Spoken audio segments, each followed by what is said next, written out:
Welcome to the Friday Happy Hour with victory strategist, award-winning author, and your happy hour host, Annmarie Kelly. Each week, Annmarie chats with women who have reinvented, started over, or wrote fabulous next chapters. They share how they overcame their midlife challenges and how you can too. So kick back with some good happy hour something to drink and enjoy today's show.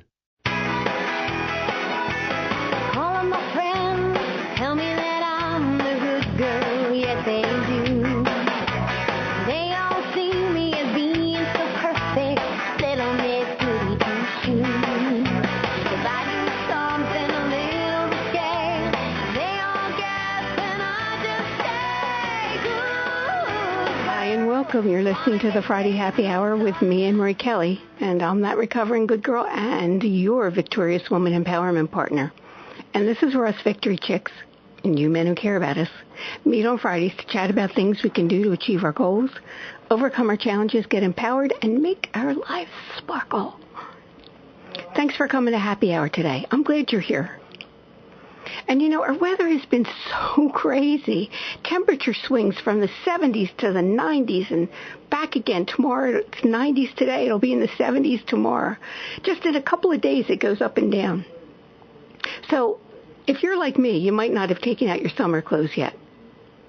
Well, okay, for me maybe the weather isn't the reason. But it's like taking out the summer clothes means showing more skin and not having as much fabric to cover up that midlife tummy or those midlife biceps. So anyway, yeah, that's me. Maybe it's you. And that's why I invited Andrea Amador to our Friday Happy Hour. She calls herself the Juicy Woman, and I'm dying to know why. And she talks about loving the skin you're in, no matter what size you are. So I'm up for that. I read her book, and she has some interesting things to say, and I think you're going to find them interesting too. So Andrea, the Juicy Woman, will be here after the break. Excuse me. And Mary Fran Bontempo is joining us. Now, you'll remember Mary Fran. She wrote that book, Not Ready for Granny Panties. Well, this coming Wednesday, she's doing the humor part of the Girlfriend Gala. Remember last week Jen Cronenberger was here, and she's doing the inspirational speaking, and Mary Fran is doing the humor part. And yes, I will be speaking also, but I usually turn those two pieces over to somebody else on Girlfriend Gala. But today she's coming to talk to us about idol worship. And not the Ten Commandments kind either. This is the kind of idol worship you'll want to embrace. And Mary Fran will explain that later. And by the way, if you're joining me and Mary Fran and Jen Cronenberger and all the other victory chicks for Girlfriend Gala on May 24th and you haven't gotten your tickets yet, get them today because there's only a few left. Girlfriend Gala is next Wednesday. It's from 5:30 to 9. Dress is business casual. The age range is as young as 45 and as old as 70. And we have so much fun. And you'll meet new victory chicks. And it's a funny thing.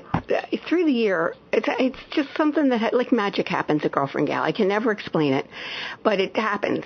And then through the year, I'll be talking to somebody, and they'll tell me that they're doing business with some woman, or having drinks, or meeting somebody for lunch, and somebody I know. And so many times they've said, I didn't know you knew her too. And the person will say, oh yeah, I met her at the Girlfriend Gala, and we just clicked. Well, that's the kind of thing that seems to happen. And that just tickles me, because that's really what it's all about. I'm thrilled that we're going to be able to give a scholarship to somebody who's going to Newman University in the education or nursing programs. But I really like that women are meeting other like-minded, victory-inspired women and doing it in a fun atmosphere at Girlfriend Gala. Everyone focuses on the victories and the fun. Oh, and the bargains. The victory chicks always get good bargains with the fabulous raffle and silent auction items we have. And it's so good. It's almost like having coupons. So if you're a coupon clipper, you'll love the bargains at Girlfriend Gala. And this year we have something new, a treasure chest. And maybe you'll buy the key that opens it up. So and we have jewelry that we have for the treasure chest. So, and I know I've told you about some of our goodies over the past couple of weeks, and they've been coming in daily. We have tickets to Winterthur, and I don't know when the last time you were there was, but that's such a nice place. And, we're so lucky. Winter Thurr, Brandywine River Museum, and Longwood. And Girlfriend Gala got tickets for all of those. But we're so lucky to have them in our area. And I got this fabulous workbook from a company called Scholar Prep, and it's perfect for your younger kids or your grandkids who are going into high school or who are in high school. And that company, Boron, they gave us a beautiful homeopathic basket and some goodies for the swag bags. Boron's been good to us, and I've been going to Boron for 30 years, but they're really getting bigger and bigger in these last maybe 10 or 15 years. And our swag bags are really good this year. Again, we always get good stuff. And full-spirited flavors. The Prosperity Sisters have been here, and I think they're going to be coming again over the summer. Well, they are giving us a couple of cakes for the raffle, and they're providing the liqueur cakes for dessert. And Kimmel Center gave us tickets to see Cheetah River. Don't we have good stuff? You don't want to miss it. So come and join me and the Victory Chick Girlfriends. If you don't have someone to come with, come anyway, because I have a table just for first-timers, so you'll meet new people. And I posted a link to the registration page on today's radio wrap-up at victoriouswoman.com. So we only have a few tickets left, so go get yours now. Well, not right now, because you want to wait till after happy hour. So most of this week was booked with Girlfriend Gala, but a couple of times, mostly as a way of relaxing my mind with something mindless, I went on Facebook to try and find guys I dated. Yes, I did. And I don't usually do that. And since I've been writing my book, The 5-Year Marriage, which, by the way, is still scheduled for release in October, I've been wondering about those guys. And do you ever do that? Wonder what happened to old boyfriends or girlfriends? Not that you want to see them, but don't you wonder what they look like now? Well, I've been poking around, and I couldn't find the guy I was engaged to when I was 22. But I did find his brother. And actually, his brother Bob was dating my girlfriend and great partner when we both taught in Collingdale. We both lived in Havertown and taught in Collingdale. And that's how I met the guy who became my future fiance. Bobby introduced us. But what happened with them was, actually, it was very sad. They were very young, early 20s. They got pregnant. And you remember back in the day when if you got married if you got pregnant? Well, they did. And they were famous in their crowd for being good partiers. And they really had a fun wedding. It's one of the ones that sticks out in my mind. But after the wedding, they put most of the partying aside. And then they went suddenly from being great partiers to being the first newlyweds and expected parents in their crowd. And they spent that first year just getting used to that.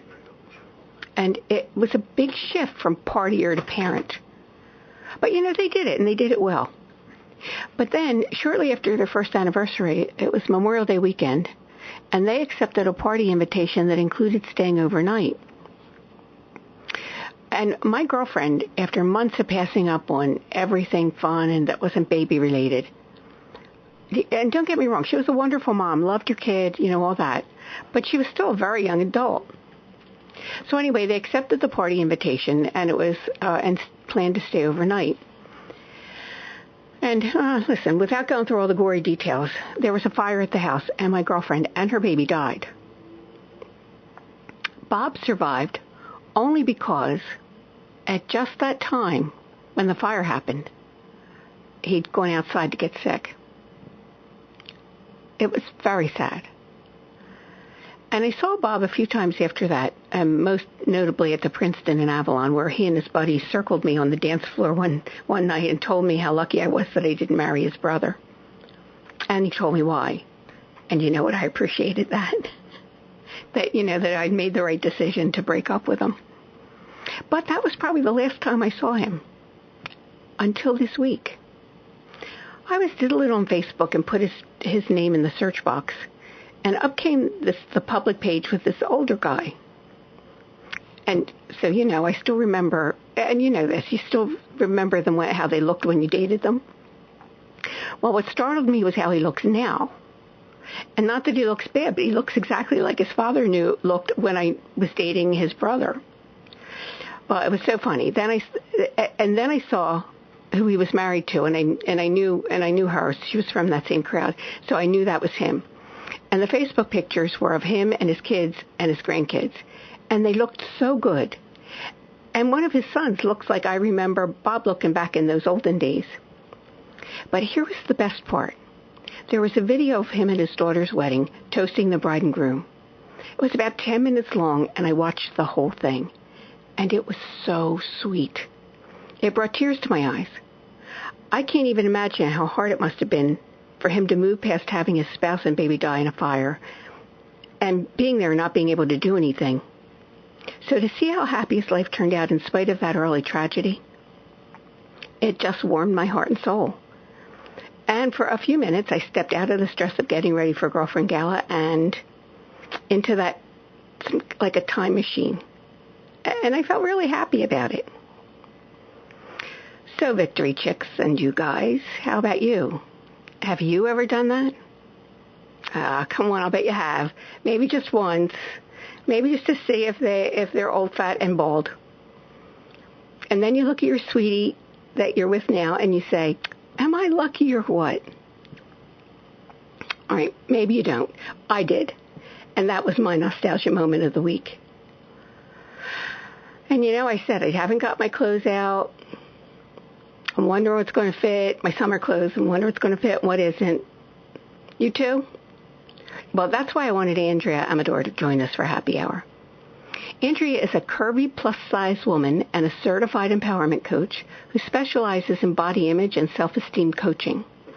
And she works with women, teaching them how to transform their feelings, their negative feelings about themselves, into pride and kick-butt confidence.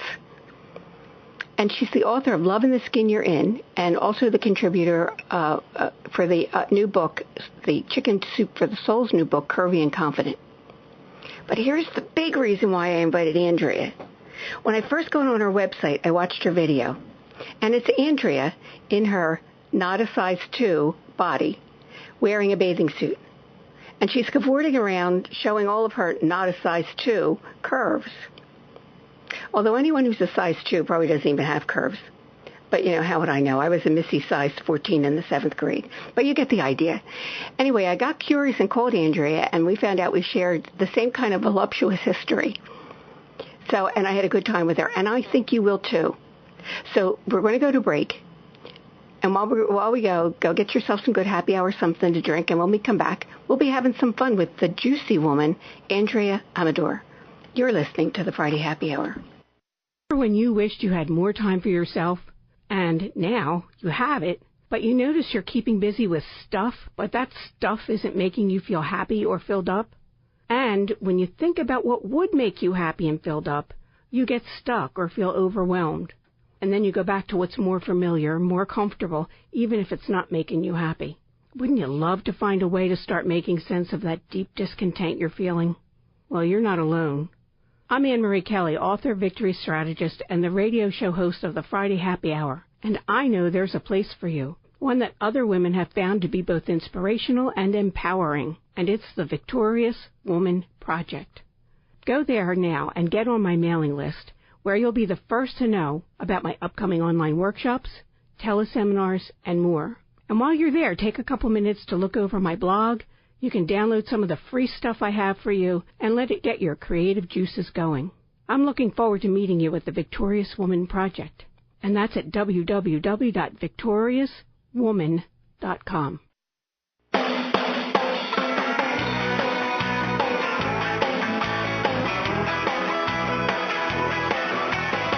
Welcome back to the Friday Happy Hour. I'm Annmarie Kelly, and joining us for Friday Happy Hour today is Andrea Amador. Welcome, Andrea. Hi, Annmarie. How are you? I'm doing pretty good. How about yourself? Oh, I'm so excited to be here. Thank you. Oh, thank you for coming today. So, Andrea, listen, I'm the Victorious Woman, and I didn't plan to be the Victorious Woman. It was simply because that's the title of my first book, and victory and, goals and things are what I talk about. But if I was naming myself differently, I might pick the Savvy Woman or the Snazzy Woman because, Well, that's how I want to think of myself, as being savvy and snazzy, because I can identify with those. So that got me wondering about you, and you're the juicy woman, so where did that come from? My very first taste of empowerment was at about 12, 13 years old. My father and stepmother had taken a Silva Mind Control course, and one of the techniques from that is the glass of water technique. And when it was time, I was going through a marketing course at the time when I was thinking of my business, and I thought, how can I find the best way of finding the best name for my company? So I used the glass of water technique after getting tired of everybody else's kind of lame suggestions. Mm-hmm. And that is a way of accessing and tapping into your superconscious,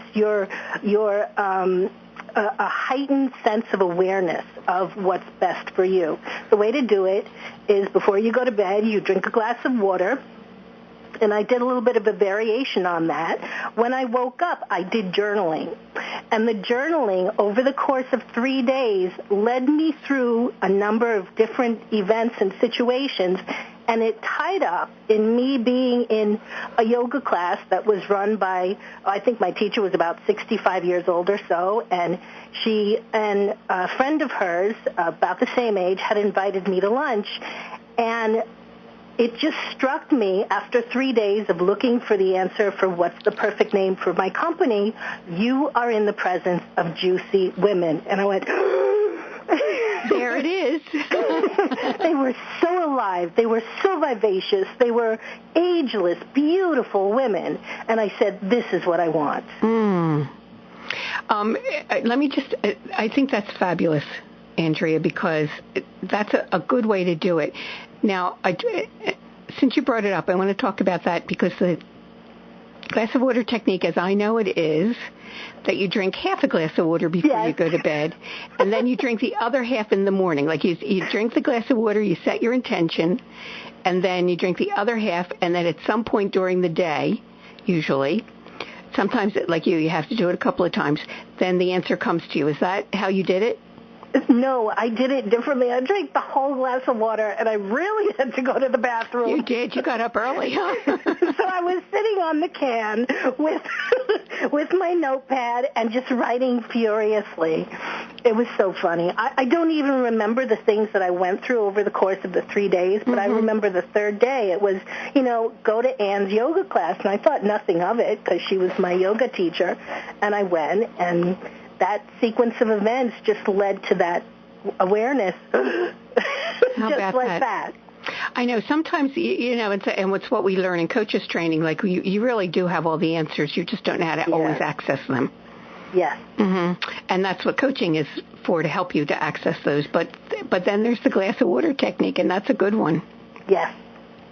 I think it's in the introduction to your book, Love in the Skin I'm In, that you quote a Philly girl, Jennifer Weiner, who said, "Life doesn't begin 20 pounds from now." Why did you choose that quote? Well, let me just correct you. It's Jessica Weiner. I didn't know she was from Philly, actually. I know that she went to school in Pennsylvania. Oh, I said the wrong name, huh? Well, Jennifer Weiner is an author also, but Jessica Weiner, she was chosen, I'm not sure, I think it was back in 2006 or so, as Dove's Global Ambassador for Self-Esteem, the Global Ambassador for Self-Esteem Fund. And she traveled around the world with Dove, teaching women particularly, about self-esteem and how to truly build self-esteem from the baseline. And it's not about the cream we put on our face or the clothes we put on our body. It's about how we feel about ourselves, that level of sense of respect. And at the time, I had begun blogging back in 2005 or so, and one of my first blog articles was about this was around the time that I was deciding to change and move from dieting to not dieting. That's right. I was writing about how to make peace with your fat parts, and I think maybe that was part of the title, and it was grabbed by the associate editor of First for Women magazine. She contacted me. She interviewed me. She did an article. It's here in front of me. It says, when I let go of my weight worries, my sex life started to soar. That's a good thing. It talks about how my decision to change and go from being totally and completely obsessed with weight loss and getting thinner, and how much I ate and how much I exercised, and feeling terrified that my husband was going to run off with, a more beautiful, thinner woman. All of that craziness was precipitated by my obsession with weight. And when I stopped and when I started to move away from the whole conversation with weight in my mind, and I started to master food in a different way, there was a point when I actually pulled a potato chip out of my mouth and I said, ooh, that's rancid. I don't like that. I would have eaten that post when I was in my dieting days.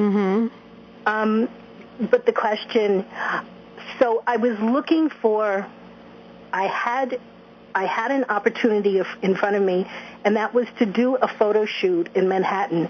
They wanted me to wear a bathing suit, and I was terrified. I was like, oh, no, I don't think so. Yeah, you've gotten over that. Oh, I've gotten over that, yes.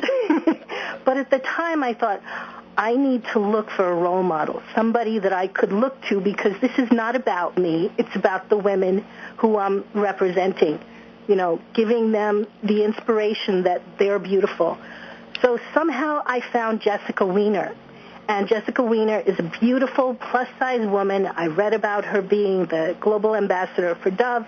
And I was on her website at the time, and she was the body image confidence coach for the Tyra Show. I said, oh, my God, if she can do it, I can do it. Because at the time I was coaching women and teaching them everything that I was learning. As I was learning how to change my eating, I would share it with them. And the process of writing my book, Love in the Skin You're In, was really long and arduous. And they helped me along with it tremendously. But in those early years, like from 2005 to 2011, I didn't have that sense of confidence that I have now. So I leaned on others to give me their opinion. And at the time, I couldn't imagine writing a book about accepting myself as I was. And the original title was Say Goodbye to Dieting, or it was something like that. It was a departure from dieting, but it still was, I'm not fully baked, so I can't quite represent myself as this finished product. Here I am, the juicy woman. And it was Jessica Weiner and the inspiration that I got from seeing her and then totally fangirling her. I was fascinated by everything that she was doing. I read her books.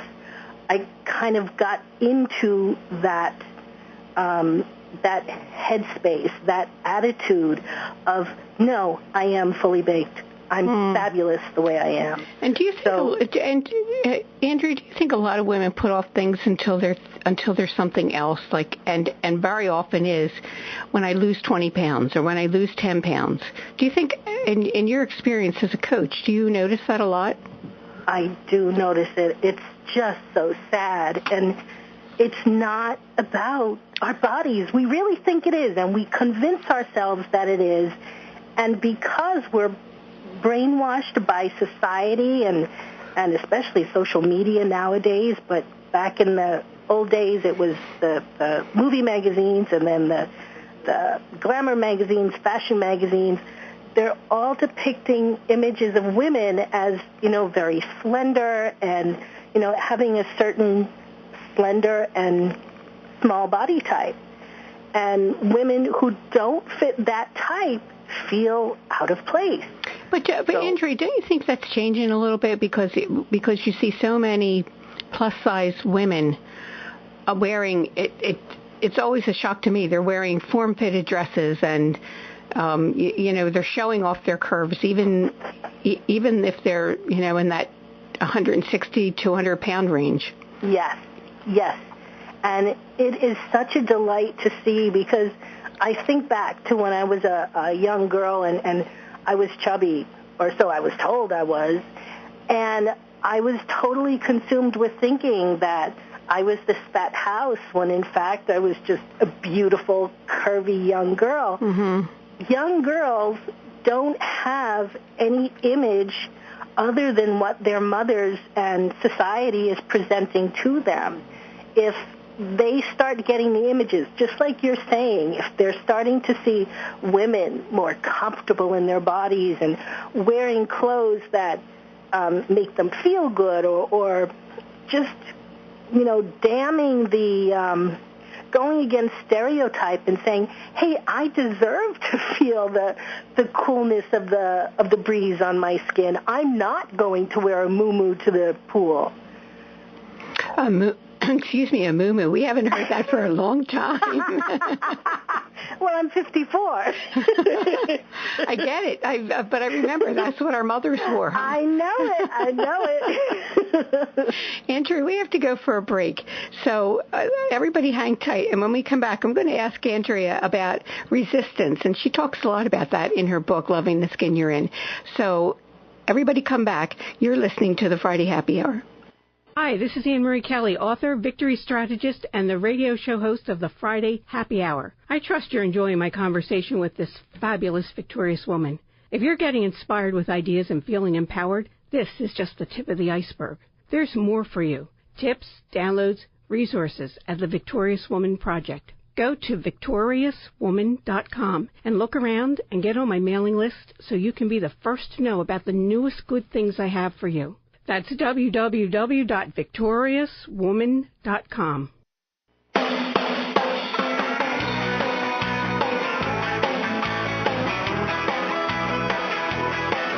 Welcome back to the Friday Happy Hour. I'm Annmarie Kelly, and we're here with Andrea Amador, the juicy woman.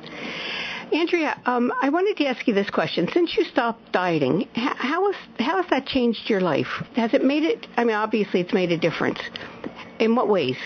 Oh, my goodness. Well, one of the most obvious ways is there used to be a time back when I was doing Weight Watchers. I remember one beautiful Saturday afternoon that the family wanted to go biking, and I actually held everybody off. I said, no, I have to find low-point dinners. It took me 8 hours. Oh, my goodness. I was doing research to find low-point dinners, and before we'd go out, I'd research the restaurant and find out, okay, I'm going to have half a cup of this, and I'm going to do this, and it's just no way to live. So it was like a distraction to your life then? Yes, it's really a metaphor for how I lived.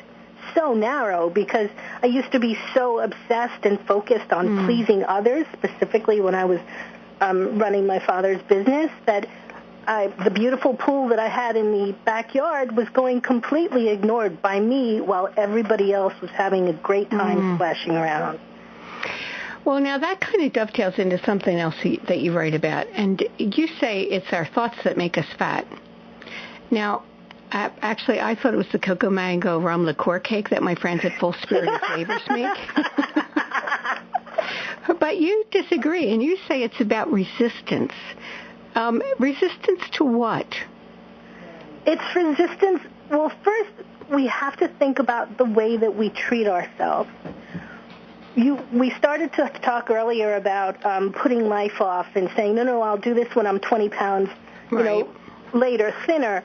It's really a sense of entitlement or, deprivation, really, versus entitlement. So when we treat ourselves with grace and with love and with respect, that I don't remember if you said rum cake or whatever it is. Oh, it was a coconut mango rum liqueur cake. Okay, sounds fabulous. It is but fabulous.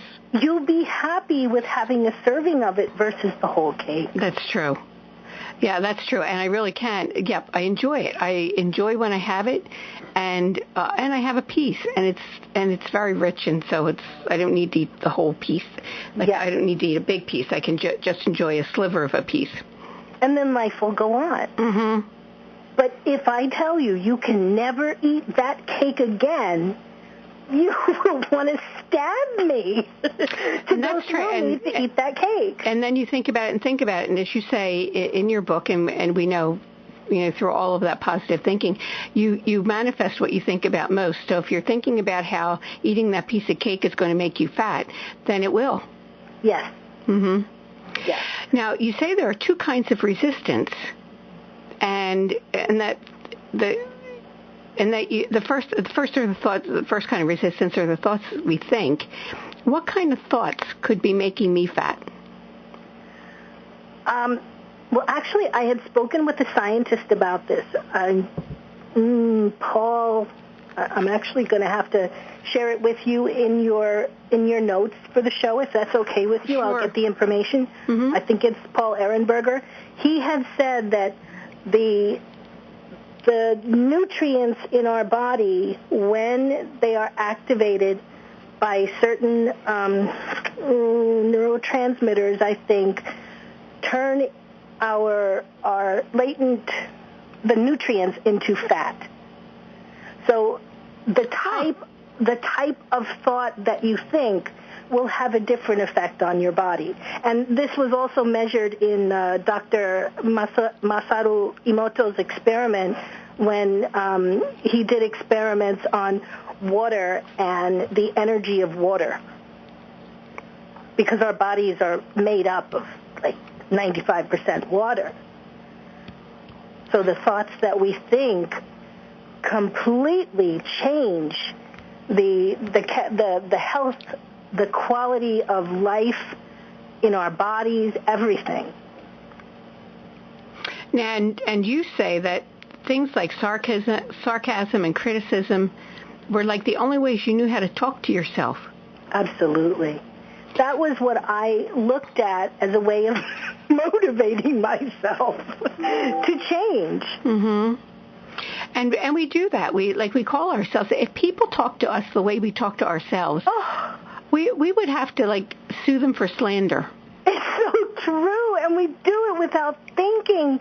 At one time, I was working at an Avenue store, and my manager, she was referring to herself, and she said, "I'm such a fat-ass whale on the beach kind of thing." And I'm like, what are you doing? What are you saying? Mm-hmm, mm-hmm. Because here's the thing, Annmarie. I mean, even if you don't subscribe to the question of how biochemically, that reacts in your body, let's think about how, on an emotional basis, how we feel after a day of thinking that way and feeling that way. Doesn't it make that ice cream that's in the freezer so much more tempting that you're definitely going to plow into it after a hard day? And not just plow into it with a spoon, but plow into it with a full bowl. Yeah, I know. Been there, done that. Mm-hmm. But when you're feeling upbeat, then you're less. You can still have the ice cream, but you might have, a quarter cup or half a cup. Yes, and that is where intuitive eating comes. Well, explain intuitive eating for me. Oh my gosh, it's the coolest thing in the world. It's taking the diet mentality and just trashing it completely and saying, we can trust ourselves in the same way that we can trust ourselves to know when we have to go to the bathroom. We don't have to worry about, will there be bathrooms that I'll be able to get to today, or just anything that our bodies automatically monitor and take care of. Food is just one of those other things. So when you're given the opportunity to eat whatever it is you want, whenever it is you want, and you're going on the basis of the signals of hunger and satiety, you wait until you get hungry, you feel the hunger, and that's why I shared with you the hunger scale, and then you eat until you feel satisfied, not overstuffed, because once we get overstuffed, we lose that sensitivity, that awareness. But the thing is, and why this didn't work for me when I first did it, is because I had so much stress in my life that stress was the constant trigger saying, eat, eat, eat, eat, eat, eat, eat, eat, eat. So there was never an off switch that was activated. It was just constant eating all the time. So you had to really stop and pay attention to something different than mind hunger or mouth hunger. You had to really pay attention to, like, stomach hunger, huh? Yes. But you can really only do that if you're also at the same time balancing, managing your stress. It's the most important thing, because nowadays, living in the world that we're living in, there are constant triggers, and the amygdala part of our brain picks up. It gives us a warning signal of when we feel unsafe. We're getting 50 to 100 triggers of that every single day. Every time you open an envelope and you see a bill, or every time the phone rings and, it's somebody that's confronting you about something, or a family member, or Thanksgiving, or whatever it is, we are constantly living thinking that we are under attack, because the reptile part of our brain, that part that is not evolved, that is strictly going on the basis of survival, is constantly triggering, saying you're under attack. So if your go-to is the coconut cake or the Coke or French fries or whatever it is, without thinking, you're just going to keep on reaching for it. But if you find another way of managing your stress, whether it's yoga or a meditation or walking or calling a friend or anything whatsoever, it takes the edge off, and the meaning and the importance of the food disappears, especially when you've come to the point where you've had as much as you want of that food, and it tastes great, and you could take it or leave it kind of thing. That's a powerful place to be. And that hunger scale that you mentioned a couple of minutes ago, I posted that on the radio wrap-up today, because It's interesting. It goes from where you're not hungry at all, and it just graduates to where you're, how we are on Thanksgiving, like so full that you could feel sick. Yes. And it's somewhere in between there, like around the midpoint, that you really can eat and eat until you're satisfied, right? Yes. Mm-hmm. That's right. You know what, Andrea, we're going to need to go, but before we do, I'm wondering, you talk about in Loving the Skin You're In, about shifting from being your worst enemy to your best friend. Do you have any, what's your best tip for becoming your own best friend? Wow. First of all, we teach people how to treat us by how we treat ourselves. And the body hatred that we've become so conditioned to accept as, just the way things are, it will keep us feeling victimized, and it will sabotage every single aspect of our life. Mm-hmm. So just stop it. We have a choice. Change the way that you think of yourself. See the totality of your experiences, and look at yourself through the eyes of one who loves you and adores you, and commit to nurture yourself, warts and all. That's the first step. And notice that whenever you're looking in the mirror or you're hopping on the scale, what's going on in your thoughts? Is it feelings of shame or anger or blame? That's all nonsense, because the problem is not your body. And it's all in your head, and not in your head in that psychiatric kind of thing, but in that thoughts and feelings kind of thing. Andrea, thank you. This was really good, and thank you for joining us for Happy Hour today. It was fun. Thank you. It was so much fun. And if we want to learn more about you or get a copy of your book, I post all your information on today's radio wrap-up, and you can go to, including your website, AndreaAmador.com. Yes. And it's the Juicy Woman. I am thejuicywoman.com, and I've just started a new Facebook group. It's called 50 Plus Fabulous.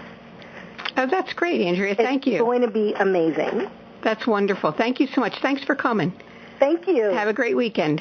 You too. Thank you. And we'll be right back with Mary Fran Bontempo. You're listening to the Friday Happy Hour. Are you one of those women who lived the first part of your life as a really good girl? That is, you did all the right things and followed all the so-called rules for women? I was like that too. But have you noticed that once you passed 40, You have less patience for those rules. Maybe you even think that the rules really don't make sense for you anymore. Maybe they never did and you just didn't realize it. Do you want to go where other recovering good girls meet to inspire each other and support their new empowered selves? Then join me, Annmarie Kelly, and some very fabulous victorious women. We're on Facebook at the Victorious Woman Project. So go to facebook.com/Victorious Woman Project. I'll talk to you there.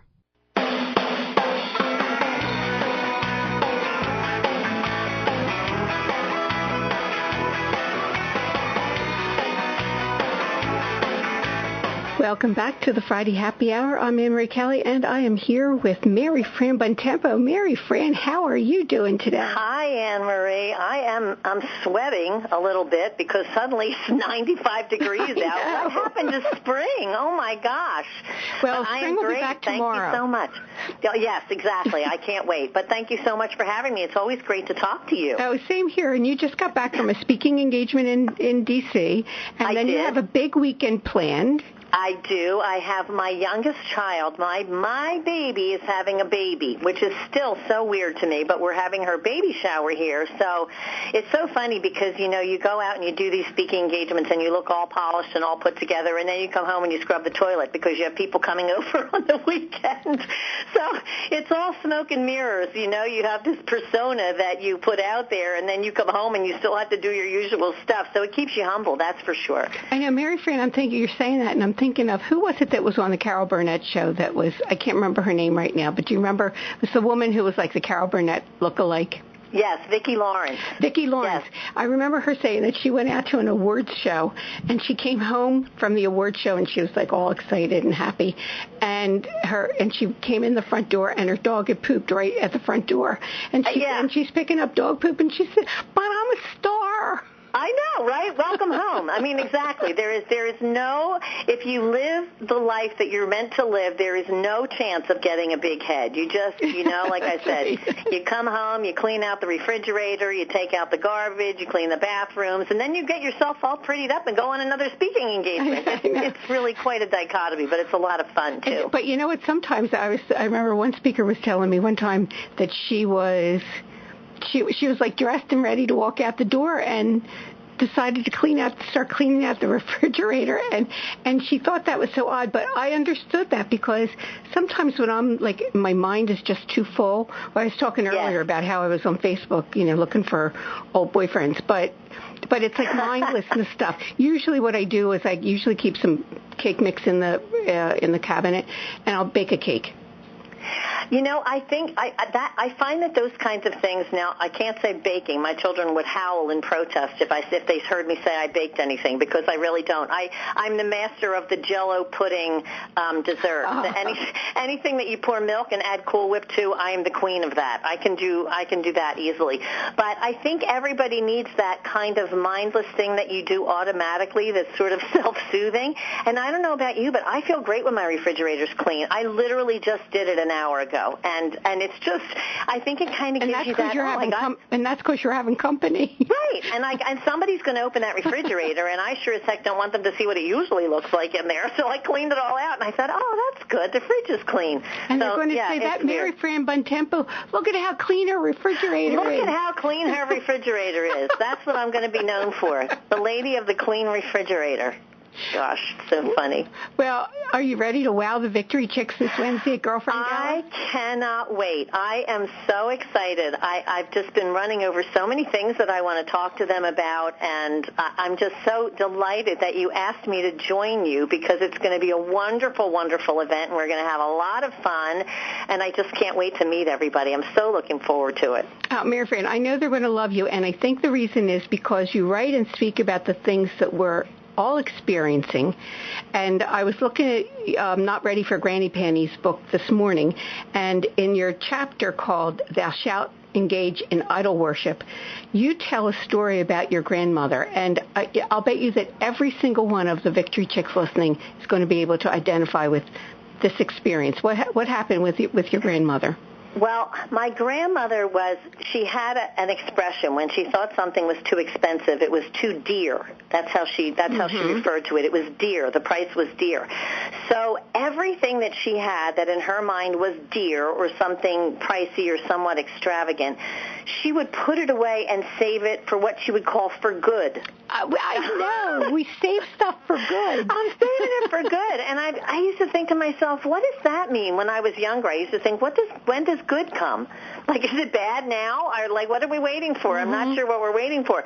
But she would save all these things for good. She would have, the dress that she would only wear for good. And she had linens, beautiful linens that she was saving for good. But you know what, Annmarie? We laughed about it. But when she passed away, I literally unloaded her dressers where she had these beautiful linens packed away with like tissue paper in between them that she was saving for good that she had never, ever used, and they literally disintegrated in my hands. That's heartbreaking. It is. It taught me a huge lesson. I thought to myself, here's this woman who worked her whole life.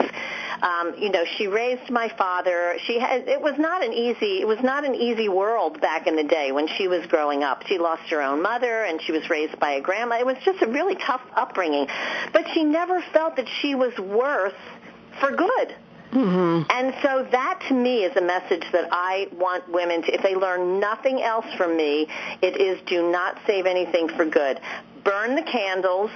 Use the good towels. How many of you are operating a bed and breakfast out there? Nobody. So use the good towels and the good linens for yourself. Who deserves them? Yeah, if you have the water. I remember going someplace one time, and there were 6 or 7 of us for dinner, and it was a casual dinner. And the woman had Waterford Crystal, and she used the Waterford Crystal. I was like, it was just, this wasn't a holiday meal. It was just a dinner. Right. And she was using her Waterford Crystal. Right, and that shocks us because we, in our own minds, we don't feel like we are worthy of that. And again, part of it, you can laugh at it because, one of the other things I talk about in that chapter is about being Cinderella, and we just talked about that at the very beginning of our conversation here when, earlier in the week I'm all dressed up and I'm prettied up and I'm speaking to people in Washington, and then I come home and I'm scrubbing the toilets because we all live that life. But our problem is we're all so comfortable as Cinderella in rags, and we never put on the ball gown. I know, and we keep looking for the prince. We keep thinking, right, the prince ain't coming. Yeah. The prince is not coming. You got to put the ball gown on for yourself. There is no prince. I have a wonderful, wonderful husband, and just as I would say he's not a prince, he would probably say I am no Cinderella either. At least not the princess. But we don't value ourselves enough. So I always say, go put the ball gown on and burn the candles and use the good china. And even if you're eating a peanut butter and jelly sandwich on it, I mean, who deserves it more than you? That's such a good point that I have done that in the past, and I had that same experience not with a grandmother but with my mother, where when I was going through her hope chest, her cedar chest, and I found all of these things, and I thought, why didn't she ever use these? Yes. Yes. It would be, and she was like that even with the china. Like, she had 2 sets of china, and one set was like the one we used regularly, and she almost never used the china she got.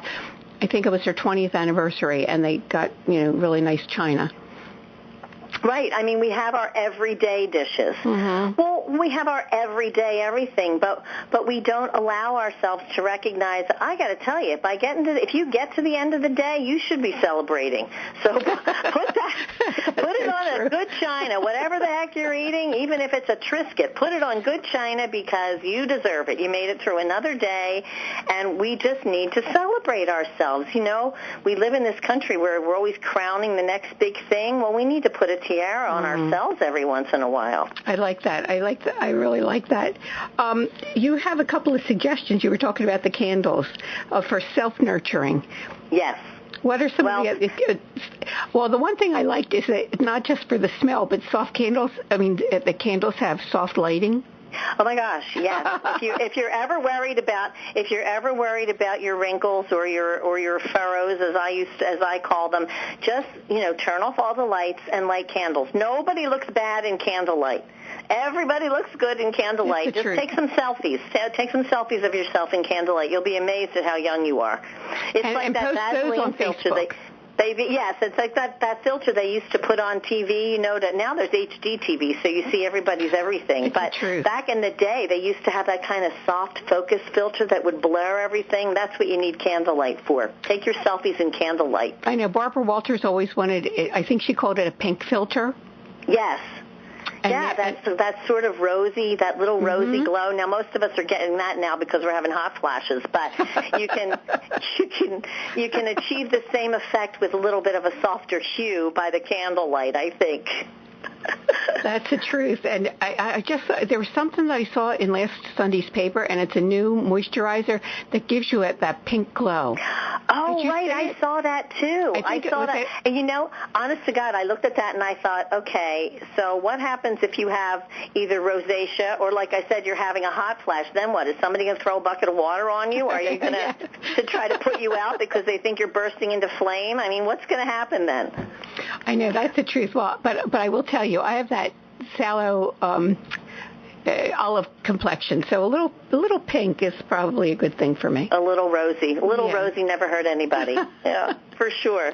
But, you know, I think some of the other things that you can do, and when my kids were little, I mean, I'm a big dark chocolate fan, and I think a lot of women like dark chocolate. So I used to, of course, every time you take out chocolate or candy when you have little kids, they always want some. So I devised the best hiding place ever for candy and anything else that I like. I put it in the vegetable drawer in the refrigerator. Nobody looks in the vegetable drawer. Anytime that I want candy or whatever, I go to the vegetable drawer. So that was your hiding place. That's it. Nobody looks in the vegetable drawer. Either that or I squirrel it away in my handbags that are off-season and I'm not using at the time, and I hide them in my closet, and then I just kind of retreat into the closet every once in a while and block myself in a corner and nibble on some chocolate in the corner. And Mary Fran, I have to tell you, we're going to have to go, but I just want to tell you because I think that you'll laugh and I think my listeners will laugh. We used to search for like the good stuff that my mother would hide, and one day, and I was really young, I had no idea what this box was in her closet, but it was her Kotex box. Ah! And that's where she And you thought it was a real prize, right? Little did you know. I know. It's like I put my hand in and I found like candy or whatever it was. And then I was like, but Mom, what is that? And she was like, none of your business, you know. Oh, my gosh, that's too funny. See, but we have to be devious when we're squirreling away our treasures because, you know, little ones, they get everywhere and they'll figure it out. But they never figured out that vegetable drawer. They weren't going in there, and I knew it. I like that. That's good. Mary Fran, thanks so much for stopping by. I hope everybody will come to hear you on Wednesday. We only have a few tickets left. We're just about sold out. And I'm looking forward to seeing you myself. Great. I am looking forward to seeing you, too. So come on out and see us, everybody. Come join us. And have a fabulous shower. Thank you. I'll tell you all about it. Okay, good. Thanks, Mary Fran. Take care. Bye-bye, Annmarie. Bye. And thanks to all of you Victory Chicks and you guys. I'm glad you came today, and please come back next Friday. Christy Cavallo will be here, and you can get a psychic reading. And you know what? We're running out of time, and it's a good thing because I don't have a quote for you. But I do want to wish you a wonderfully victorious spring weekend. And I'll talk to you next Friday. Chen's on.